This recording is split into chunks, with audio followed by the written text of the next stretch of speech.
Friends, स्वागत है आपको अपना YouTube channel and career classes में। मैं इम्तियाज और मैं आप लोगों को पिछला वीडियो में वास्तविक संख्या के बारे में बताया था। उसमें बताए थे कि वास्तविक संख्या किसे कहते हैं।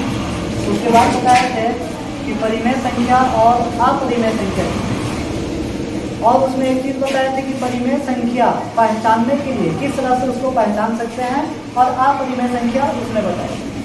आज हम लोग उसी का पार्ट जो है प्रूफ करने के लिए, सिद्ध करने के लिए 10th का एग्जाम में, बोर्ड एग्जाम में देता है। एक क्वेश्चन हर साल हर बार देते हैं, इसलिए ये वीडियो बहुत इंपॉर्टेंट होने वाली है। क्योंकि आपका अगर ये सिद्ध करने के लिए अगर अपरिमेय संख्या अगर आएगा तो आप लोग वहाँ पे बना सकते हैं। तो आज हम दो संख्या लेंगे अपरिमेय संख्या और उसको सिद्ध करके दिखाएंगे। पहला लेंगे आपका √5, यानी कि इसको सिद्ध करना है कि √5 एक अपरिमेय संख्या है, और दूसरा लेंगे 1/√2, इसको सिद्ध करके देखेंगे कि ये भी एक अपरिमेय संख्या। अब इस तरह का जितना भी क्वेश्चन आएगा उसमें आपका जिस मेथड से हम बताएंगे उसी तरह से आपको सिद्ध करना है। जैसे √5 हो जाए, या √2 हो जाए, या √3 हो जाए, या √7 हो जाए, या √11। ये सारा क्वेश्चन जो है एक अगर बताएंगे तो ये सारा बन जाए। उसी तरह से अगर 1/√2 को अगर हम सिद्ध करके दिखा देंगे तो इसके अलावा जितना 1/√3, 1/√5, यानी इस तरह का जो भी क्वेश्चन आएगा उसको आप लोग इसी मेथड से सिद्ध करें। 5 तरह का इसमें 5 तरह का रहता है, जिसमें एक √5 हो गया, एक 1/√2 हो गया, उसके बाद 2 + √3 हो जाता है, एक 2 - √3 होता है, और इसी तरह का एक दो और होता है। इसमें से कोई ना कोई एक क्वेश्चन आपका 10th का एग्जाम में बिहार बोर्ड में देता है। तो चलिए हम शुरू करते हैं। उससे पहले आपको ये है कि अगर आपको वीडियो अच्छा लगे तो प्लीज वीडियो को लाइक, शेयर, सब्सक्राइब जरूर करें। तो चलिए शुरू करते हैं। सबसे पहले हम लोग एक क्वेश्चन लिखते हैं कि सिद्ध करे कि √5 एक अपरिमेय संख्या है। सिद्ध क्या करना है बाबू? सिद्ध ये करना है कि √5 जो है एक अपरिमेय संख्या। तो इस तरह का जब सिद्ध करना होता है तो सबसे पहले हमको दिमाग में ये आना चाहिए कि हम लोग इसका अपोजिट मान करके चलें।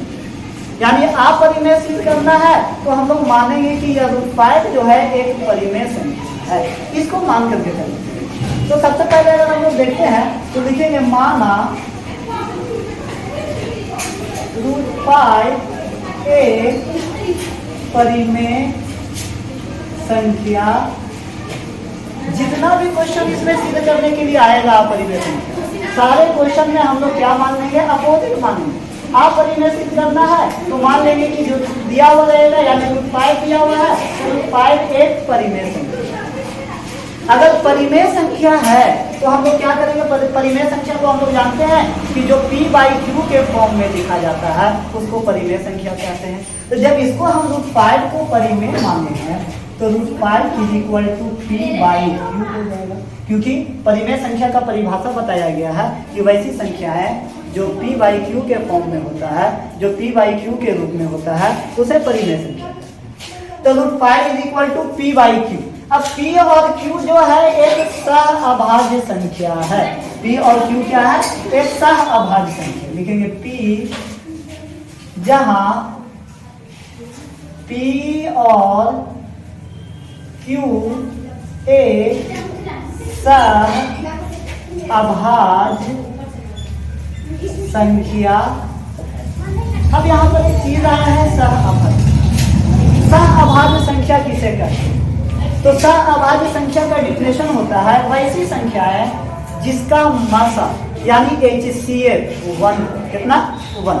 अगर कोई भी संख्या है जिसका कॉमन फैक्टर, अभाज्य गुणनखंड, सार्व गुणनखंड केवल एक रहेगा, यानी कॉमन फैक्टर जिसका एक होगा, यानी HCF जिसका 1 आएगा, उसको हम लोग सहअभाज्य संख्या कहते हैं। जहां इसमें और ले लेंगे Q0 = 0। यहाँ पर सबसे पहले मान लेंगे कि रूट 5 जो है एक परिमेय संख्या है। जब परिमेय संख्या होगा तो p बाई क्यू के रूप में होगा, और p बाई क्यू जो है, p जो है आपका p और q एक सह अभाज्य संख्या है। सह अभाज्य संख्या बताया गया कि वैसी संख्या है जिसका मासा 1 होता है। अब दूसरी चीज यहाँ बोला गया q not is equal to 0।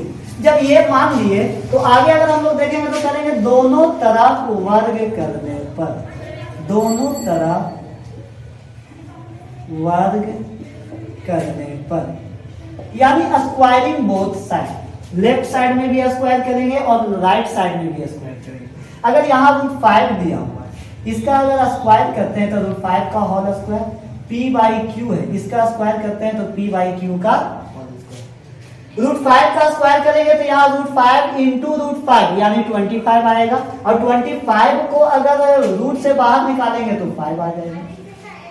उसी तरह से p बाई क्यू को करेंगे तो p स्क्वायर और बाई क्यू स्क्वायर, यानी रूट 5 को 2 बार गुना किया, स्क्वायर है तो 2 बार गुना करेंगे, तो रूट 5 को रूट 5 से करेंगे तो 25, और 25 का वर्गमूल निकालेंगे तो कितना आएगा 5 आएगा। तो यहाँ ये लिख दिए, p को 2 बार गुना करेंगे तो p स्क्वायर आ जाएगा, q को 2 बार गुना करेंगे तो q स्क्वायर। यहाँ बाई के नीचे कुछ नहीं है तो हम 1 ले सकते हैं। अब इसको क्रॉस मल्टीप्लीकेशन करेंगे, यानी तिरछा तिरछी गुना करेंगे। जैसे मान लिया जाए p स्क्वायर को 1 से गुना करेंगे तो p स्क्वायर, और 5 को q स्क्वायर से गुना करेंगे तो 5। अब यहाँ पर देखा जाए ये 5 को अगर इस तरफ ले जाएंगे तो ये फ्रैक्शन में आएगा, बट्टा में आएगा, यानी p स्क्वायर के नीचे आएगा। जैसे मान लिया जाए इधर देख लिया जाए तो p स्क्वायर और पाई के नीचे इधर हो जाएगा पाई, और इधर क्या बचा q। तो ये p स्क्वायर जो है वो 5 से विभाज्य होगा। p स्क्वायर क्या होगा 5 से विभाज्य। जैसे मान लिया जाए p का वैल्यू अगर एक मान लिया जाए, ले लेते हैं 5, अगर 5 का स्क्वायर करेंगे तो 25, तो 25 भी आपका 5 से विभाज्य है। अगर इसका स्क्वायर अगर हटाते हैं सिर्फ एक p लेते हैं तो 5 भी आपका क्या हो जाएगा 5 से विभाज्य हो जाएगा। यानी कि यहाँ पर हम लिख सकते हैं कि p स्क्वायर जो है 5 से विभाज्य है, p स्क्वायर 5 से विभाज्य है। जब p स्क्वायर 5 से विभाज्य होगा तो p भी 5 से विभाज्य होगा।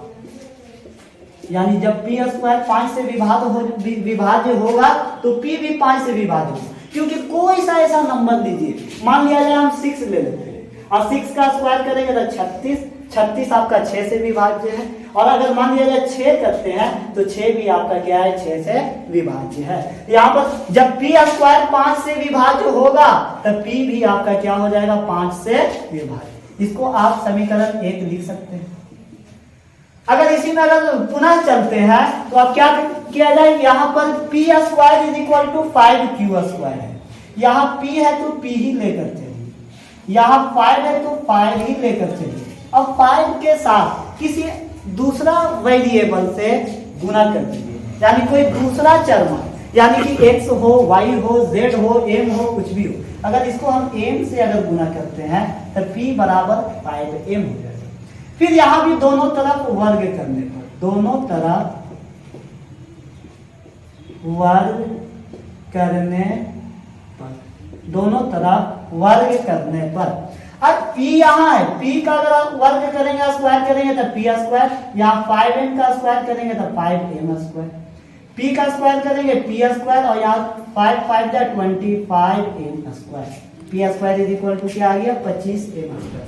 अब इसको क्या करेंगे, इसको p square is equal to 25m square को आप समीकरण 1 में पुट कर दीजिए, रख दीजिए। तो यहाँ पर लिख सकते हैं समीकरण 1 में,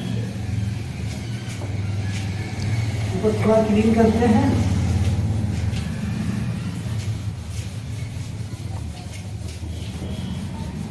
लिखेंगे समीकरण 1 में, समीकरण 1 में p स्क्वायर का मान रखने पर, तो समीकरण आपका एक क्या है p square is equal to 5m। तो p स्क्वायर की जगह पर हम क्या रख देंगे 25m स्क्वायर। तो यहाँ पे रख सकते हैं 25m square is equal to 25 M square, और ये 5q² आपका 5q² रहेगा। 5 से काटेंगे, 5 एकम 5, 5 5 5 25, तो यहाँ बच गया क्या, 5m² is equal to q²। अब यहाँ पर क्या करेंगे, q², यहाँ पर समीकरण 1 मेरा था p² is equal to 5q²। p² is equal to क्या था बाबू, p² is equal to 5q²। तब p² की जगह पर हम क्या रख देंगे, 25m², तो यहाँ पे रख दिए 25m² is equal to 5q²। 5 एकम 5, 5 5 25। अब यहाँ 5m² इज इक्वल टू हो गया q²। अब यहाँ पर देखा जाए तो ये 5 को आप इधर भी ले जा सकते हैं, m² is equal to q² by 5। तो यहाँ देखा जाए तो q² भी जो है 5 से विभाज्य है। जब q² 5 से विभाज्य होगा तो q भी आपका क्या होगा, 5 से विभाज्य होगा। यहाँ पर लिख सकते हैं आप q² 5 से विभाज्य है, इसलिए q भी 5 से विभाज्य होगा। यानी जब q² 5 से विभाज्य होगा तो q भी 5 से विभाज्य होगा। तब हम लोग यहाँ पर देखे थे पिछला इक्वेशन में, पिछले ये में कि p² 5 से विभाज्य था, p भी 5 से विभाज्य था। यहाँ देखें q² 5 से विभाज्य है, q भी 5 से विभाज्य है। तो हम लोग जो माने थे कि √5 एक परिमेय संख्या है, तो इसका अपोजिट आया ना। परिमेय संख्या में हम लोग क्या बताए थे कि p/q, √5 एक परिमेय संख्या है तो उसको p/q के फॉर्म में लिखे थे, और p और q जो है सह अभाज्य संख्या। तो ये आपका सह अभाज्य संख्या नहीं ना है, क्योंकि सह अभाज्य संख्या उसी को कहते हैं जिसका HCF 1 आए, यानी जिसका सार्वत्रिक गुणनखंड 1 आए, जिसका कॉमन फैक्टर 1 आए। लेकिन यहाँ तो 5 भी कॉमन फैक्टर आ जा रहा है, यानी इसका ये और किसी दूसरे नंबर से भी कट जा रहा है, तब हम इसको सह अभाज्य संख्या नहीं कहेंगे। तो जो हम लोग माने थे कि वो परिमेय संख्या है, वो हमारा गलत साबित हुआ। इसलिए हम कह सकते हैं कि ये जो हमारा √5 जो है परिमेय संख्या नहीं, यह एक अपरिमेय संख्या है। तो यहाँ पर हम थोड़ा सा लिख सकते हैं, क्योंकि p और q एक सह अभाज्य संख्या है, जब जो कि हमारी मान्यता गलत हुई, अतः √5 एक अपरिमेय संख्या है। यही प्रूफ करना है। ये आपका 10th में हमेशा क्वेश्चन देता है और हर बार ये क्वेश्चन देते रहता है। यहाँ पर अभी हम लोग सिद्ध किए कि √5 एक अपरिमेय संख्या है। अब हम लोग सिद्ध करेंगे कि 1/√2 जो है एक अपरिमेय संख्या है। सिद्ध करें कि 1/√2 एक अपरिमेय संख्या। इसका भी सेम मेथड, जिस तरह से हम लोग √5 कर किए उसी तरह से हम लोग 1/√2 कर करेंगे। सबसे पहले बताया गया है कि 1/√2 को अगर अपरिमेय संख्या सिद्ध करना है तो इसको हम लोग क्या करेंगे कि पहले हम लोग ये मान लेंगे कि 1/√2 जो है एक परिमेय संख्या है। तो यहाँ भी मान लेते हैं, माना 1/√2 एक परिमेय संख्या। जब 1/√2 एक परिमेय संख्या होगा तो इसको हम लिख सकते हैं p/q, और p और q जो है एक सह अभाज्य संख्या है, जहां q not is equal to 0। यहाँ पर लिख सकते हैं p और q एक सह अभाज्य संख्या, जहां q not is equal to 0। अभी हम पिछले वीडियो में सह अभाज्य संख्या के बारे में बताया कि सह अभाज्य संख्या किसे कहते हैं। उसमें बताया कि सह अभाज्य संख्या उस संख्या को कहते हैं जिसका मासा 1। तो p और q एक सह अभाज्य संख्या। अब यहाँ पर क्या करेंगे, दोनों तरफ वर्ग करने पर स्क्वायरिंग बोथ साइड। अब यहाँ पर लिख सकते हैं जैसे 1/√2 है, दोनों तरफ वर्ग करेंगे तो 1/√2 का होल स्क्वायर। इधर है p/q, तो p/q का, तो 1/√2 का स्क्वायर किया है तो यहाँ इसको लिख सकते हैं 1/2। इज इक्वल टू, इसको करेंगे P square by Q square, क्योंकि 1 को 2 बार गुना करेंगे तो 1 आएगा, √2 को 2 बार गुना करेंगे तो 2 आएगा, P square by Q square. इसको भी क्रॉस मल्टीप्लीकेशन की, तीसरा तीसरी गुना, क्यू स्क्वायर को 1 से गुना करेंगे तो क्यू स्क्वायर हो जाएगा, 2 को पी स्क्वायर से गुना करेंगे तो 2p स्क्वायर। अब यहाँ पर देखा जाए कि क्यू स्क्वायर जो है 2 से विभाज्य होगा। जैसे मान लिया जाए इधर ये 2 जो है आपका पी स्क्वायर के मल्टीपल में, अगर इसको इस साइड करेंगे तो ये डिवाइड में आ जाएगा। तो यहाँ पर लिख सकते हैं क्यू स्क्वायर 2 से विभाज्य है। जब पी क्यू स्क्वायर 2 से विभाज्य होगा तो क्यू भी आपका 2 से विभाज्य होगा। जब पी क्यू स्क्वायर 2 से विभाज्य है तो क्यू भी आपका क्या होगा 2 से विभाज्य। इसको समीकरण 1 मान। अब यहाँ पर क्या करना है, क्यू बराबर मान लेते हैं 2a। अब यहाँ पर देखेंगे क्यू बराबर 2m है। अब इसको भी स्क्वायरिंग बोथ साइड, दोनों तरफ गुना करने पर, तो दोनों तरफ अगर दोनों तरफ वर्ग करने पर, दोनों तरफ अगर वर्ग करेंगे तो क्यू का whole square is equal to 2m का, क्यू का स्क्वायर करेंगे तो क्यू का स्क्वायर इज इक्वल टू 2 जा 2 दूनी 4।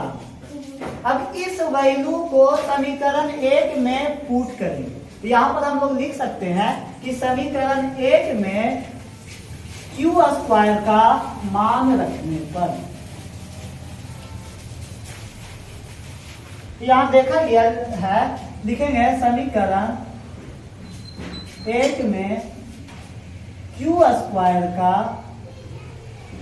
मान रखने, तो समीकरण 1 आपका है क्या, Q square is equal to 2p। तो क्यू स्क्वायर के जगह पे हम लोग क्या रख देंगे 4m स्क्वायर, यहाँ पे हम लोग रख देंगे 4m square is equal to 2p square, 2 1 2 2 3 यानी 2 एकम 2 2 दूनी 4। अब यहाँ पर बचा क्या 2m square is equal to, अब यहाँ पर हम लोग देखेंगे 2m square is equal to 3 square. अब ये जो है 2 m स्क्वायर के मल्टीपल में, इसको अगर हम इस साइड में राइट साइड में ले जाएंगे तो पी स्क्वायर के नीचे आएगा। नीचे जब आएगा तो हम लोग लिख सकते हैं कि पी स्क्वायर 2 से विभाज्य है। जब पी स्क्वायर 2 से विभाज्य होगा तो पी भी 2 से विभाज्य होगा। अब हम लोग यहाँ पर क्या देखें कि क्यू स्क्वायर जो था 2 से विभाज्य था और पी स्क्वायर भी आपका क्या हो गया 2 से विभाज्य। तो हम लोग माने थे क्या, हम लोग माने थे कि पी और क्यू एक सह अभाज्य संख्या है, लेकिन यहाँ पर हम लोग क्या, हम लोग को निकल करके आया ये सह अभाज्य संख्या नहीं आया, क्योंकि सह अभाज्य संख्या उसको कहते हैं जिसका कॉमन फैक्टर 1 होता है। लेकिन यहाँ पर तो ये 2 से विभाज्य भी हो रहा है और इसका कॉमन फैक्टर 1 यानी कि इसका HCF 1 नहीं आ रहा है, इसलिए हम कह सकते हैं कि यह सह अभाज्य संख्या नहीं है। तो लिख दीजिए कि यहाँ पर अतः हमारी मान्यता गलत हुई, अतः हमारी मान्यता गलत हुई, इसलिए √1/√2 एक अपरिमेय संख्या। चलिए आज इस वीडियो में हम लोग 2 अपरिमेय संख्याओं को प्रूफ किए। इंशाल्लाह नेक्स्ट वीडियो में 2-3 और है उसको प्रूफ करके ये करेंगे। ये 3-4 तरह का जो है 5 तरह का अपरिमेय संख्या, ये हमेशा आपका 10th का एग्जाम में, बोर्ड एग्जाम में देता है। तो इसको थोड़ा सा आप लोग अच्छे से देखिएगा। अगर वीडियो अच्छा लगेगा तो प्लीज़ लाइक शेयर सब्सक्राइब जरूर।